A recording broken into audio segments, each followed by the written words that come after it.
É uma questão política que é discutida como se fosse uma questão técnica. E isto é a essência da impostura da economia hoje. A economia é inseparável de política. Por isso que no século XVIII, quando começou a ser criado, chamava de economia política.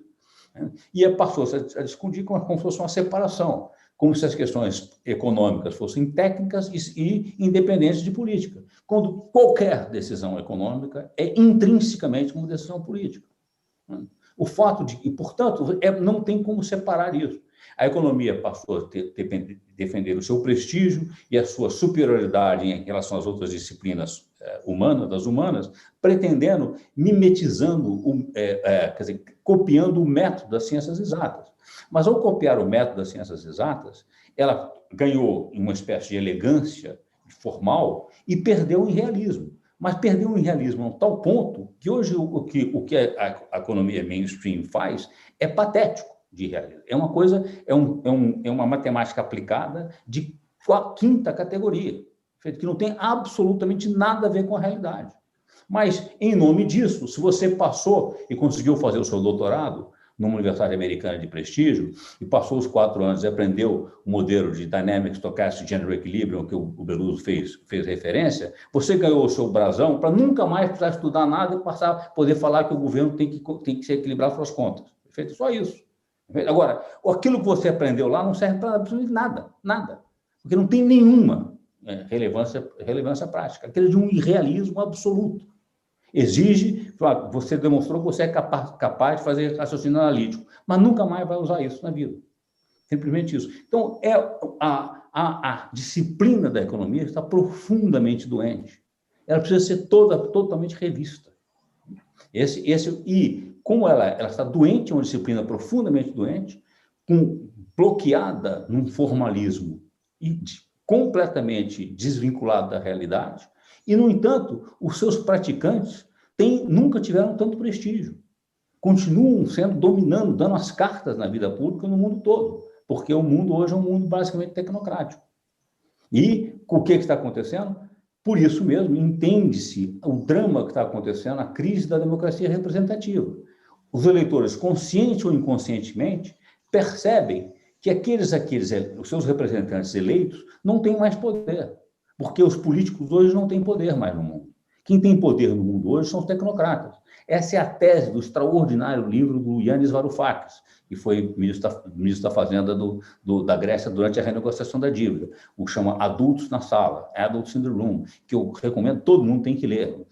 Perfeito? Olha, então você tem, quem manda no mundo hoje é uma combinação, é uma tecnocracia de alto nível, que, de certa forma, é refém de um sistema financeiro mundial que ameaça em crises se não se comporta de acordo com os cânones que eles acham que tem que ser conduzido, e os políticos simplesmente estão lá, olha, são eleitos, não têm poder, então, assim, se são eleitos não têm poder, fazem o quê? Defendem seus próprios interesses, em última instância, corruptos, perfeito? Esse aqui é o ponto básico que está acontecendo no mundo todo, e a reação da sociedade é de rejeitar a democracia representativa. Não adianta nada nós elegermos, porque nós elegemos pessoas que estão lá e vão defender seus próprios interesses, não tem nada a ver com representação, e quem aparece para capitalizar as intenções de voto são pessoas nos extremos, são extremas antipolíticas. São à direita ou à esquerda, que seja o Trump, ou seja a esquerda na Venezuela, são lideranças que fazem um papel contra a política, antidemocrático. Olha, nós somos contra o sistema político. Agora, nada mais perigoso do que essa situação, em que você tem uma tecnocracia baseada, sustentada por um arcabouço intelectual, que é a disciplina da economia, profundamente irrealista e doente, incompatível com a realidade, e uma situação política em que a democracia representativa está completamente desacreditada. E ela, para se eleger, você tem que criticar a democracia representativa e os políticos, dizendo: eu não sou um político, eu sou um outsider. e levando para qualquer dos extremos, à direita ou à esquerda. E isso está acontecendo no mundo todo. Portanto, é uma situação muito complicada.